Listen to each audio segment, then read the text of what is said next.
समय अपनी गति से बढ़ रही है और समय के साथ साथ हमारा आयु पर्व भी घट रहा है। हमारा ध्यान समय के घटते बढ़ते उन सुई पर तो है, लेकिन हमारा ध्यान हमारी ओर नहीं। जैसे एक एक सेकंड को बताने वाली सुई आगे बढ़ती चली जा रही है, पीछे मुड़कर नेक्स्ट। लेकिन हम मनुष्यों की एक प्रवृत्ति बन चुकी है, आयु कर्म घट रहा है, हमारा ध्यान हमारी ओर नहीं है, हमारा ध्यान हमारी उन्नति की ओर नहीं है। हम अपनी उन्नति मात्र बाह्य साधनों को प्राप्त करके हमने अपनी उन्नति मान ली, लेकिन अंतरंग साधना प्रारंभ नहीं। प्रिय बंधु, आज व्यक्ति उन्नति चाहता है, लेकिन जैसे घड़ी ने एक नंबर से अर्थात 6 से 7 पर आ गया, फिर वह पुनः रिवर्स होके पीछे में वह घूम करके पूरा आगे नए समय के साथ में, लेकिन हमारी अवनति का कारण है जो हमारा बुरा समय व्यतीत हो चुका है। हम आज तक उस बुरे समय को ध्यान में लेकर बैठे। बात समझ में आई? जो निकल चुका है अब आने वाला नहीं है, लेकिन भूतकाल में हमसे किसने क्या कहा था, उन बातों को हमने गिठान बांध करके अपनी अवनति के कारण हम स्वयं हैं। कोई दूसरा? हमारी कसाई ही हमारी अवनति का कारण है, हमारे विनाश का कारण हमारे स्वयं के विचार हैं। जो कसायों से सहज विचार हैं, वे विचार हमें निरंतर अवनति की ओर लेकर के जाते हैं। इसलिए यदि आप अपनी उन्नति चाहते हैं तो ये पुरुषार्थ करिए कि भगवान जो बने नहीं हैं, अभी बनने वाले हैं, मुनिराज बने हैं, वे क्या करते हैं? यदि किसी ने बुरा कह दिया, उस बुरे को भूल करके आगे, लेकिन हम क्या कहते हैं? भूल को तो हम भूलेंगे। अब जब तुम दूसरे के अज्ञान को अपने ज्ञान में मिलाओगे तो तुम्हारा ज्ञान जो केवल ज्ञान प्रकट करने में समर्थ था, वह ज्ञान तुम्हारा अज्ञान रूप परिणत होकर के तुम्हें दुर्गतियों का कारण बन जाए।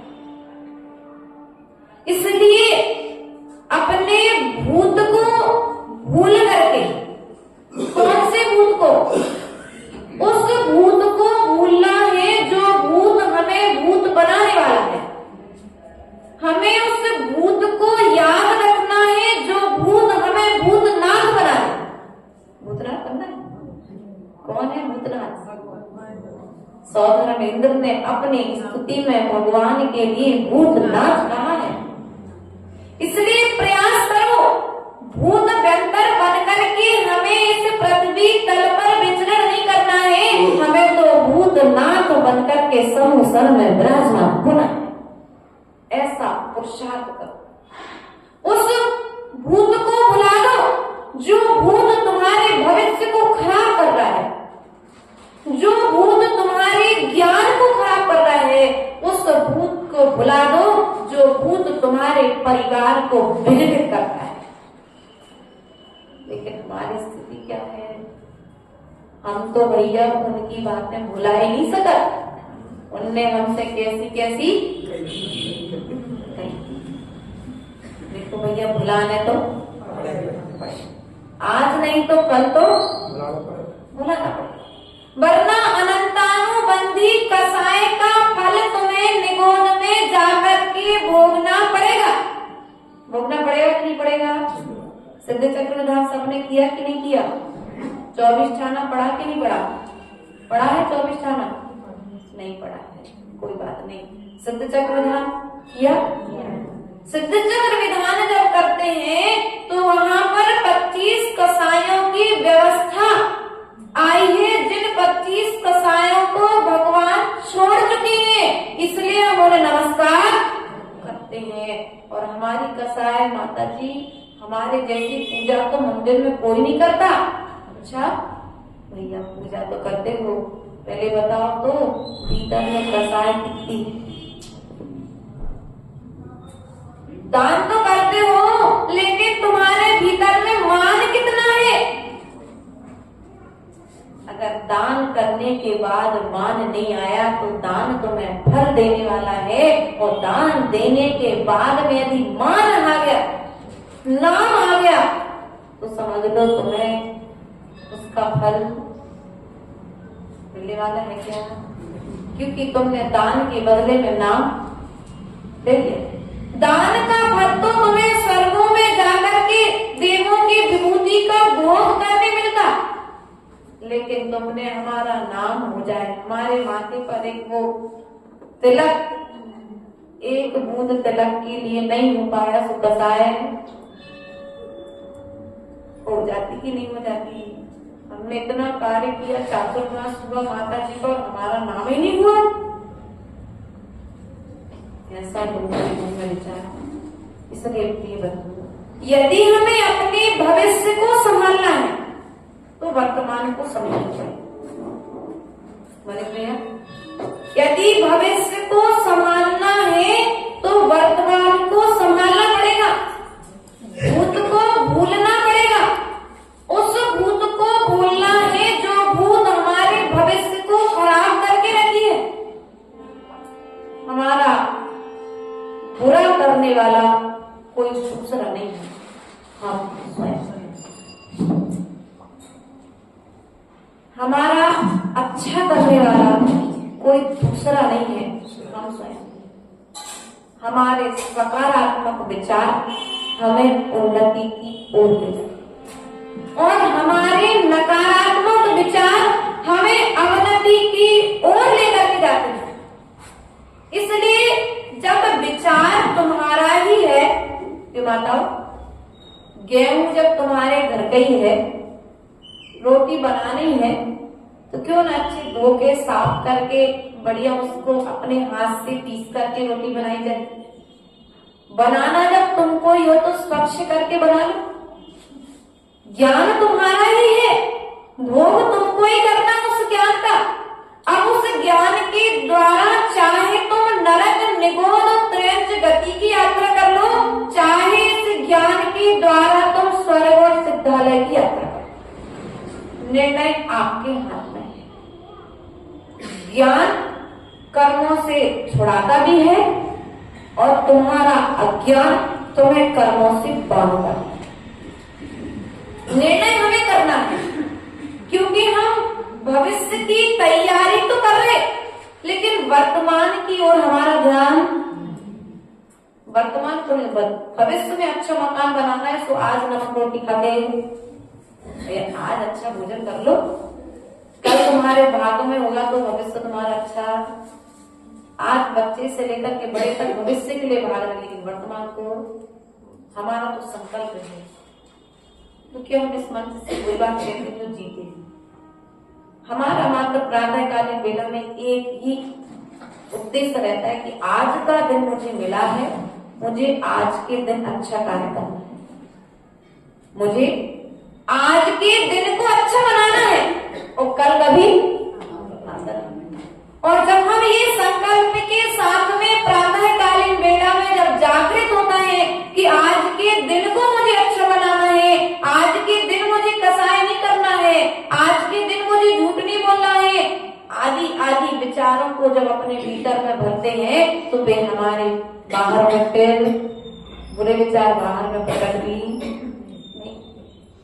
लेकिन व्यक्ति की स्थिति क्या है, आज जैसी है तो रहने दो, लेकिन कल हमारा अच्छा मात्र एक दिन को संभालना।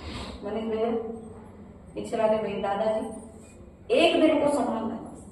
आज का दिन यदि हमारा संभल गया तो पूरा भविष्य तुम्हारा संभल जाएगा।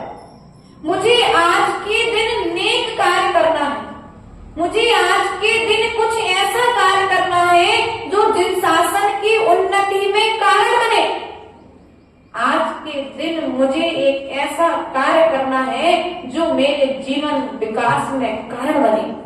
मुझे ऐसा कोई कार्य नहीं करना जिससे संघ का, देश का, समाज का, धर्म का अहित हो जाए। क्या ऐसा विचार कभी किया आपने? नहीं। साल भर बाद बच्चे की अच्छी नौकरी लग जाए इसकी तैयारी, साल भर बाद, जिसके बीच में अभी 364 दिन बाकी है, उस 65वें दिन की तैयारी आज से। और भविष्य की सोच करके व्यक्ति वर्तमान में अपने वर्तमान को बिगाड़। इसलिए विचार करना है। तीर्थंकर आदि जो हमारे हुए हैं उन्होंने मात्र एक दिन को संभाला है। एक दिन मात्र तुम्हारे पास में 24 घंटे, 24 घंटे में क्या से क्या नहीं हो सकता। जब अंतर मुहूर्त में चक्रवर्ती केवल ज्ञान को प्राप्त कर सकता है, तो क्या अंतर मुहूर्त में अपने भविष्य को अच्छा नहीं बना सकते। प्रिय बंधु, हमारा ध्यान हमारी ओर नहीं है, हमारा ध्यान परिवार की ओर है, हमारा ध्यान समाज की ओर है, हमारा ध्यान बच्चों की ओर है, हमारा ध्यान पैसे की ओर है, लेकिन हमारा ध्यान अपने पुण्य की ओर। आप जिनके लिए कर रहे हो वो सब तुम्हारे साथ में जाने वाले, लेकिन व्यवहार में निभाना तो। लेकिन व्यवहार चक्रवर्ती ने भी निभाया है। चक्रवर्ती ने व्यवहार, जितना व्यवहार राज्य और प्रजा और परिवार के साथ, पुत्रों के साथ निभाया है, उससे कहीं अधिक व्यवहार चक्रवर्ती ने अपनी आत्मा के साथ निभाया। वह चक्रवर्ती श्रावक था और श्रावक रह करके वह सामय करता था। क्या करता था? सामय करता था, स्वाध्याय करता था, प्रजा का पालन भी करता था। समस्त जो श्रावक के सत आवश्यक कर्तव्य हैं, उन सत आवश्यक कर्तव्य को चक्रवर्ती करता था। हम चक्रवर्ती के जैसा वैभव चाहते हैं, चक्रवर्ती के जैसे आज्ञाकारी संतान चाहते हैं। हर माँ कहती है कि मेरी बेटी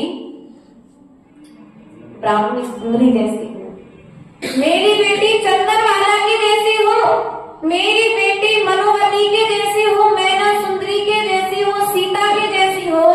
लेकिन हे माता, एक बात ध्यान देना, जो कार्य गर्भ के समय माँ सीता की माँ ने किए थे, क्या वो कार्य तुमने किए? ध्यान देना भैया, जो कार्य जन्म के समय सिद्धार्थ पिता ने किए थे, जो कार्य मां त्रिशला ने किए थे, क्या वो कार्य आप वर्तमान में कर रहे हैं? जब आप उनके जैसे कार्य नहीं कर रहे हैं तो उनके जैसी संतान तुम्हारी कोख से कैसे पैदा? संस्कारों का जन्म मां के गर्भ से हुआ है। पिता के आचरण से पुत्र के भीतर में संस्कार जाते हैं।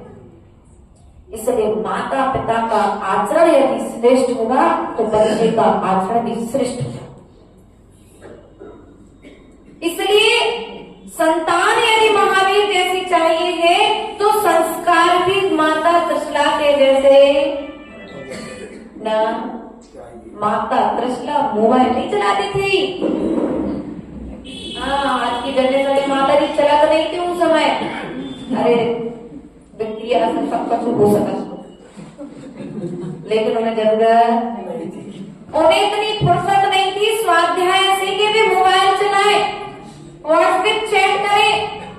उन्हें तो स्वाध्याय कर्मचारी बहुत सारे थे उनके घर पर, लेकिन फिर भी वे फालतू के घूमने के लिए नहीं जाते थे।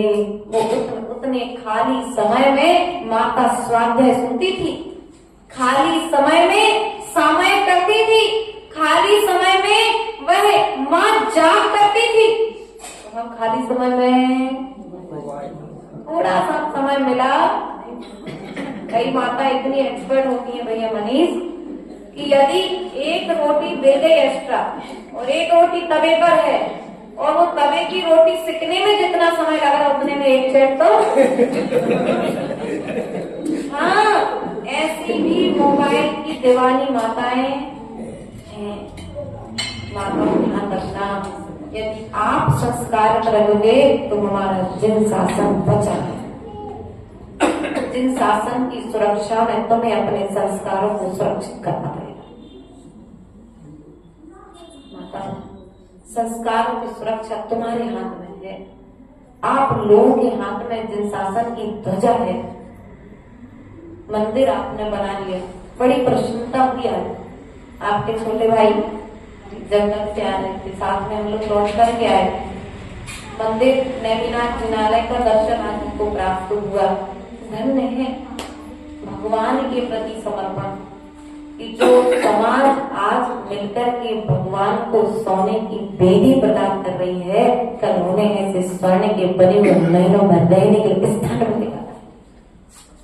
तुम्हारा पुण्य की महिमा देखो, आपने अपने पुण्य से कमाई हुए पैसे को कहां पर लगाया? बोलो तो एक बार कहां पर लगाया? मंदिर में, भगवान के स्थान पर लगाया है। तो इसके बदले में मिलेगा क्या? क्योंकि वो तो चले गए, जिनको तुमने बैठा है वो वापस आके देने वाले तो नहीं है। अब जब वो वापस आकर के देंगे नहीं तो फिर उनके लिए देने का फायदा क्या है? बढ़िया हिंदी लगाओगी ना तो फिर दान नहीं कर पाओगी। आचार्य भगवंतों ने ग्रंथ में कहा है, अष्टपाहर ग्रंथ राज में आचार्य भगवंत कुंद कुंद स्वामी ने दर्शन पाहर ग्रंथ के अंतर्गत दान की महिमा बताई है। और उन्होंने कहा है कि इस धर्म के क्षेत्र में दिया गया दान तुम्हारे लिए कितना देता है। अब सबसे बड़ा भी वर्तमान में क्या है, अर्थात मध्य लोक की ऊंचाई कितनी है?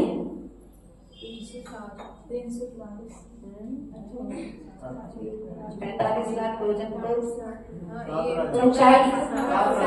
3 लोग की, मध्य लोक की पूछ में, मध्य लोक की, मध्य लोक की सुदर्शन में कितना ऊंचा है?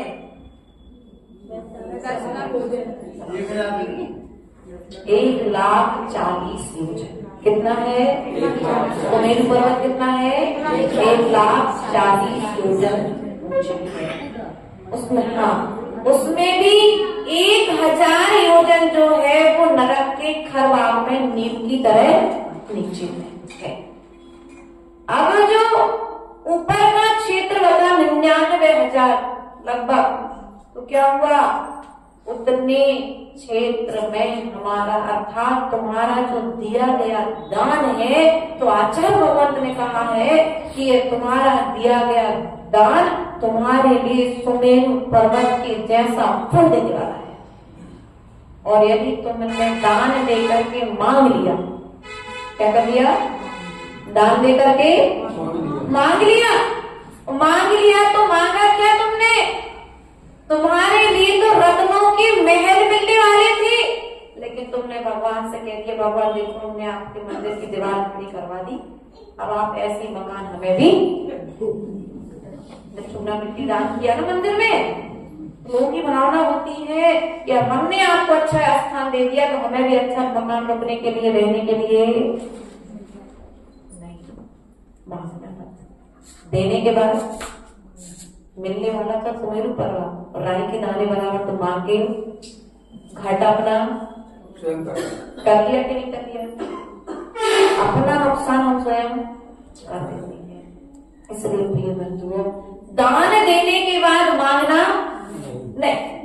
भूल जाओ, तुम्हारा पुण्य होगा तो तुम्हारे पुण्य के प्रभाव से वह मुट्ठी भर दिया गया दान दरिया भर दे करके तुम्हारे सामने आ जाए।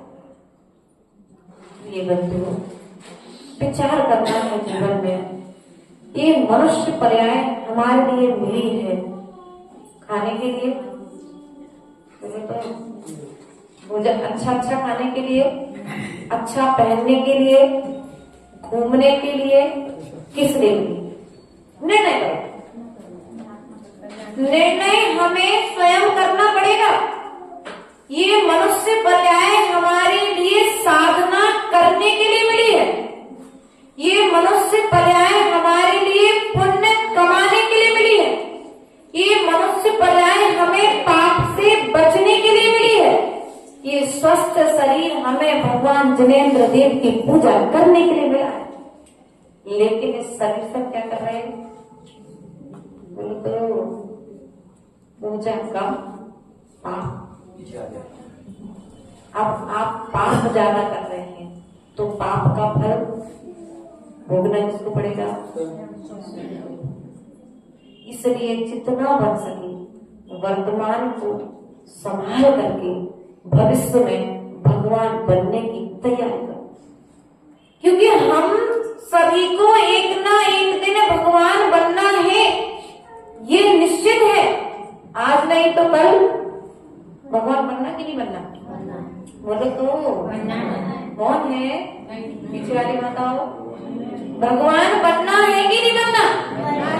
तो जो कार्य आज आप कर रहे हो, इस कार्य को करने से या करते रहने से क्या भगवान बन जाओगे?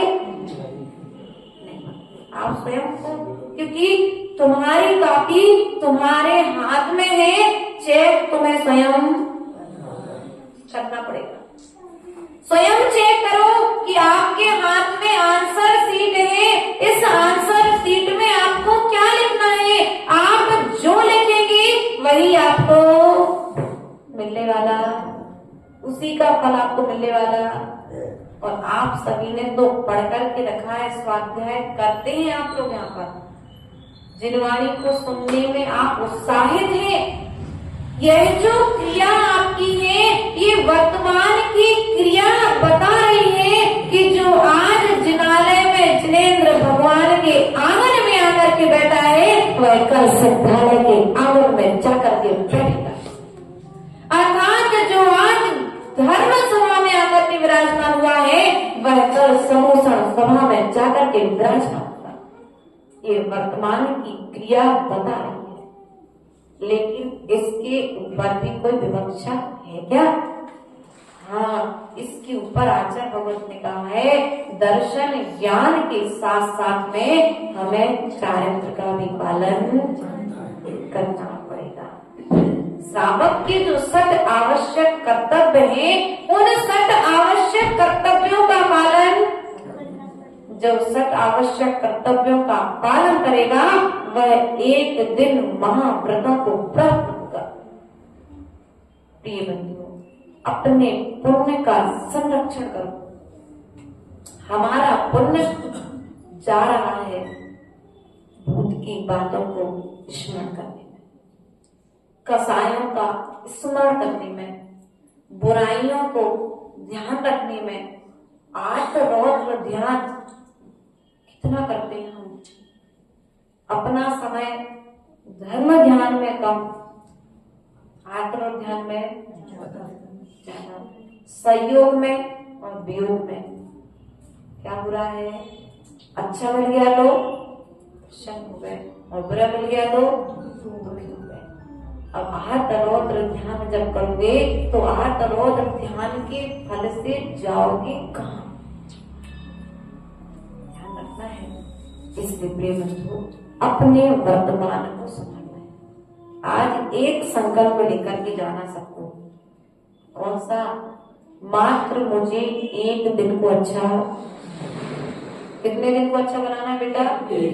मुझे एक दिन को अच्छा बनाना है, मुझे आज के दिन कोई बुरा कार्य, मुझे आज के दिन किसी को गाली नहीं देना है, मुझे आज के दिन किसी को डांटना, मुझे आज के दिन चोरी नहीं करना है ना, आज के दिन मुझे झूठ नहीं बोलना है, मुझे ऐसा कोई वचन नहीं बोलना है जिससे किसी के जीवन पर आँच आ जाए।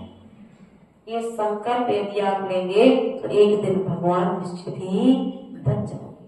भगवान बनने में समय नहीं लगेगा, नरक जाने के लिए पुरुषार्थ करना पड़ता है।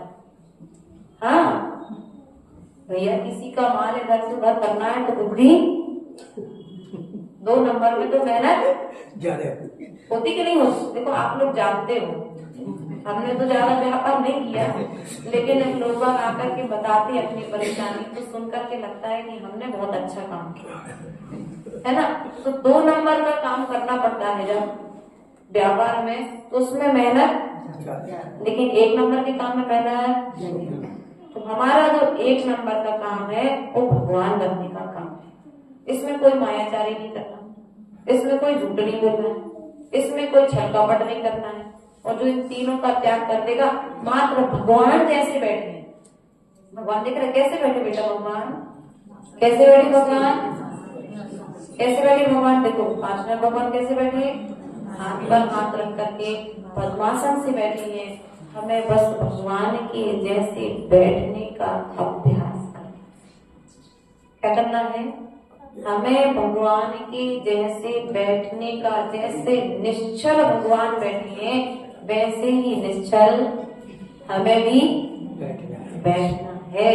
वरना बगुले की तरह बैठोगे तो फल भी वैसे, वरना बैठे तो मंदिर में सामायिक करने थे, नींद आने लगी, कोई नहीं था मंदिर में, तो झुकते जा रहे थे, गिरते जा रहे थे। लेकिन जैसे ही थोड़ी सी आहट आई कि मंदिर में कोई, तो नींद की हड्डी एकदम, ऐसा देखो होता है रियल में, कहीं कहीं पर देखने में आ जाता है। तो प्रयास और पुरुषार्थ करो कि इस स्थान पर आकर के हम पाप नहीं करेंगे, इस स्थान पर आकर के हम ऊंची आवाज में बात करें। और हम तो ये कहते हैं, यदि आप चाहते हो कि भगवान की जैसी वाणी तुम्हारे पास में आ जाए तो मंदिर में जब प्रवेश करो तो मौन नहीं, जिनवाणी की बात के अलावा में अन्य कोई बात, कसाय होगी, मैं इस जिनालय के भीतर कसाय नहीं करूंगा, ऐसा संकल्प ले लेना तो लोग समझ जाएंगे भैया ये भविष्य का होने वाला भगवान है। अपने वचनों को संग्रहित करो, कम बोलो अच्छा, क्या कम बोलो अच्छा बोलो। लोग तुम्हारे वचनों को सुनने के लिए तरस जाए, ऐसा बोलो। ऐसा मत बोलो कि लोग के भैया तनक शांत तो हो जाओ, इतना मत बोलो कि लोग तुम्हारे सुनने से ऊब जाए। ऐसा कोई कार्य मत करो कि लोग तुम्हें देखना पसंद ना करें। प्रिय बंधुओं, हमारे जीवन के विकास में हमारा ज्ञान समर्थ है। भगवान जो हो चुके हैं उन भगवान के लिए कोई उपदेश देने नहीं आया, उन भगवान के लिए कोई शिक्षा देने के लिए नहीं आया। उन्होंने अपने ज्ञान को जागृत किया साधना के बल पर। तो पंचकाल मति ज्ञान, कौन सी ज्ञान है? अवधि तो नहीं है, नहीं हमने सुना था काशी वालों का अवधि ज्ञान भी है। बता दे कैसा वाला है अवधि ज्ञान? अवधि ज्ञान ऐसा वाला है काशी वालों को कि 2 के बीच में हो गई लड़ाई, है ना, 2 भाभी लोग की हो गई लड़ाई। अब तीसरी भाभी आई तो वो दोनों बात करने लगे, और तीसरी जिनकी लड़ाई थी वो अपने घर से आ रही तो उन्हें देखा ये तो बुरी चर्चा कर हमारी बुराई। अब बल की चर्चा जब हो रही थी 2 की माता जी आ रही है तो चौका किसको? अब उन्होंने क्या सोचा, जिसकी बुराई थी ये दोनों अच्छी दोस्त हैं, तो ये हमारी बुराई, हमारा अवधि ज्ञान भी हम इस प्रकार से देखो लगाते कि नहीं लगाते। ये हमारा जो अवधि ज्ञान है, ये वास्तविकता में हमें अवधि ज्ञान गुरु दे जाने वाला शंका। डॉक्टर बीमारी का इलाज तो दे सकता है, लेकिन शंका का इलाज तो ग्रंथों में भी नहीं। तीर्थंकर भगवान स्वयं शंका का इलाज नहीं कर पाए, तो फिर हम क्या कर पाएंगे। इसलिए कभी भी जिस स्थान पर आते हैं, कभी भी शंका मत करो। आई है शंका, तत्काल क्लियर करो। क्या करो? तत्काल क्लियर करो। आपस में दो के बीच में भेद हुआ है ना, तत्काल विनय पूर्वक जाकर के क्लियर। कभी किसी साधु के ऊपर शंका मत करना। क्लियर? सीता ने शंका की थी, फल हो गए।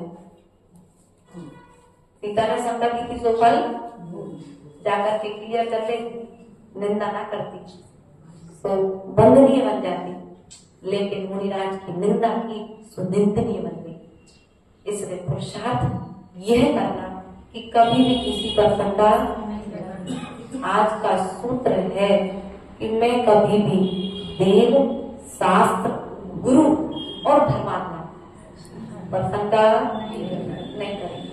यदि दो के बीच में कोई विवाद है तो उसको जाकर के आपस में बैठ कर के सुलझाने का, हम आग में घी नहीं डालेंगे। लोग हैं ऐसे भी समाज में होते हैं कि दो के बीच में लड़ाई करके बड़ी आराम से मजे नहीं। ये हमारी प्रवृत्ति में नहीं है, ये हमारे तीर्थंकर भगवान के कुल की परंपरा नहीं है। बड़ा दुख होता है मनीष भैया उस समय जब सुनते हैं कि जैन समाज के दो भाइयों की लड़ाई हुई। पेपर में बढ़िया फ्रंट पेपर पर आती है न्यूज, जैन समाज के मंदिर में हुए झगड़े। ध्यान रखना, ये मंदिर भगवान बनने का स्थान है, ये मंदिर सिद्धालय जाने का मार्ग है। ये इस मंदिर में आकर के नरक और निगोद की यात्रा की तैयारी। कभी किसी का अपमान मत करना। इस जिनालय में प्रवेश करो तो जितना तुम दूसरे को सम्मान दे सको, क्या जितना सम्मान दे सको उतना सम्मान देना, जितने प्यार से बोल सको उतने प्यार से बोलना। लोग तुम्हें सम्मान देना प्रारंभ कर। बच्चा भी कहेगा वो दादाजी कितने अच्छे से बोलते हैं, हमें तो उनके पास बड़ी प्रसन्नता हुई जब तुम्हारे यहाँ 1 तारीख को अभिषेक यहाँ चल रहा था। तो एक छोटा सा बच्चा, छोटा लघु प्रतिक्रमण जो आप लोग अभिषेक के बाद करते हो, वो करवा रहा था। ये कहाँ से आए संस्कार? आपके ही संस्कारों का तो प्रतिफल है, निश्चित है। कोई ना कोई तीव्र पूर्व जन्म का पुण्य का उदय है कि 7 मंदिर होने के बाद में समाज एक जगह बैठे। ये हमारे बड़ों का आशीर्वाद है कि तुम्हारे घर अलग अलग हैं, लेकिन भीतर में भेद हो। भीतर में भेद, हम सब एक हैं। ऐसे एक और अखंड समाज जहाँ पर रहेगी वहां पर निश्चित ही धर्म की प्रभावना होगी, करने की जरूरत नहीं पड़ेगी। अब आप लोग बार बार रुकने का कह रहे हो, हमारा जाने का मन है, लेकिन फिर भी आचार्य गुरुदेव कहते हैं जिस समाज के प्राणी, पानी और वाणी, क्या प्राणी, पानी, यदि तीनों अनुकूल हो तो साधु को समाज में रुकना चाहिए।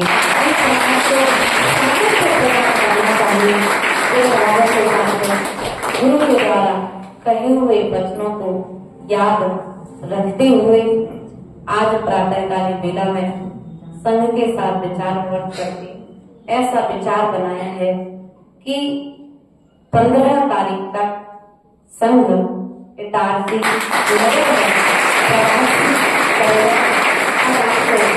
किस प्रकार से धर्म लाभ लेना है, आप उस प्रकार से धर्म लाभ लेकर के हमारे दर्शन, ज्ञान और चारित्र में सहयोगी बन सकते हैं। क्योंकि कई लोग घर पर चौका लगाएंगे, लेकिन आपके चौके के पूर्व हमारा चौका लगता है। आपके चौके के पूर्व मनीष भैया हमारा चौका लगता है। यदि आप हमारे चौके में आएंगे तो हम आपके चौके में निश्चित पहुंच जाएंगे। आप हमें भोजन प्रदान करते हैं, हम आपको अपने चौके में बुला करके ज्ञान प्रदान करते हैं।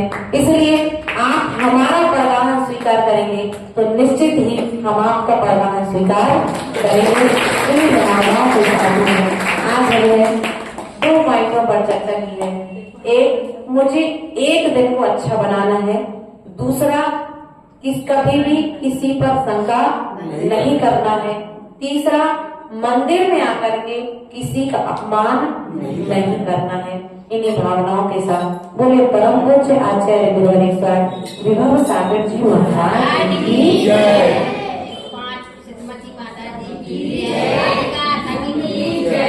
जीवन का अंत हो मेरे सामने एक संत हो, जीवन का अंत हो मेरे सामने एक संत हो, मेरे ओठों पर हरिहंत हो महावीर का पंत हो, मेरे ओठों पर हरिहंत हो महावीर का पंत हो। कसायों की आग में जलता जलता आया हूँ, कसायों की आग में जलता जलता आया हूँ, वासना की राह पे चलता चलता आया हूँ, वासना की राह पे चलता चलता आया हूँ, दुख भरी सी तेरा काम, दुख भरी सिया तेरा का सुख अंत हो, जब जीवन का अंत हो मेरे सामने एक संत हो। तन में जब तक सांस है मन में एक विश्वास है, तन में जब तक सांस है मन में एक विश्वास है, मुक्ति की ही प्यास है पंडित मरण की आस है, मुक्ति की ही प्यास है पंडित मरण की आस है, तने अचल और मने अमर हो, तने अचल और मने अमर हो, अपना कोई बंद हो, जब जीवन का अंत हो मेरे सामने एक संत हो, मेरे होठों पर अरिहंत हो महावीर का एक पंत हो। धर्म में मेरी प्रीति हो, वेदना में जीत हो, धर्म में मेरी प्रीति हो, वेदना में जीत हो, आगम का संगीत हो प्रभु नाम का गीत हो, आगम का संगीत हो प्रभु नाम का गीत हो, साधना के नंदन वन में हो, साधना के नंदन वन में भावना बसंत हो, जब जीवन का अंत हो मेरे सामने एक संत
नमो सरस्वती देवे प्रथमानि उपकरणानि चरणानि द्रव्याणि अर्घ्यं निर्वापयामि।